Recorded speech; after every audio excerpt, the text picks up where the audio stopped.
السلام علیکم ورحمۃ اللہ وبرکاتہ۔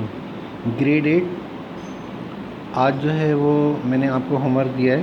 اور آن لائن کلاس میں 3 بچے تھے، ایک ایان سعید، حسنین اور اشبل۔ صرف یہ 3 بچوں نے جو ہے وہ آن لائن کلاس اٹینڈ کی ہے، باقی بچے جو ہے وہ نہیں آ رہے ہیں، تو برائے مہربانی وہ بھی آئیں۔ یہ میں نے آپ کو جو ہے مضمون ہے وقت کی اہمیت، ٹھیک ہے، آپ اس کو وقت کی اہمیت بھی لکھ سکتے ہیں، وقت کی قدر یا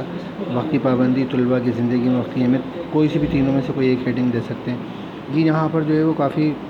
بڑا ہے یہ مضمون پورا، ٹھیک ہے، یہ یہاں پر جو ہے وہ آپ کے سامنے موجود ہے۔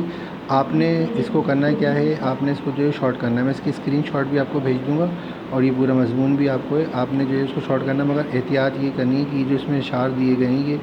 ٹھیک ہے، صدا ایش دورہ دکھاتا نہیں، گیا وہ وقت پھر ہاتھ آتا نہیں، جو وقت گزر گیا عقارت افسوس خزانہ ہوا غارت، غیرت یوسف ہے یہ وقت عزیز، میر اس کو رائے گاں کھوتا ہے کیا، ٹھیک ہے، یہ ہو گئے۔ اور اس کے بعد جو ہے وہ یہ والا شعر ہے اس کے اندر، اب پچھتائے کیا ہو جب چڑیا چگ گئے کھیت، لوگ کہتے ہیں بدلتا ہے زمانہ سب کو، مرد وہ ہیں جو زمانے کو بدل دیتے ہیں۔ اس طریقے سے جو ہے آپ نے یہ مضمون ہے، اس مضمون کو جو ہے آپ نے شارٹ کر کے لکھنا ہے، یعنی یہ مضمون اگر آپ اپنی کاپی میں لکھیں گے تو تقریباً بھی جو ہے یہ 5 سے 6 پیجز میں آئے گا، مگر آپ نے اس کو شارٹ کر کے 2 پیجز میں لانا ہے، یہ آپ کا ہوم ورک ہے، ٹھیک ہے، بات سمجھ میں آ گئی؟ اور میں اس کی اسکرین شاٹ بھی ابھی بھیج دیتا ہوں، امید ہے آپ اس کو مکمل کر لیں گے۔ السلام علیکم ورحمۃ اللہ۔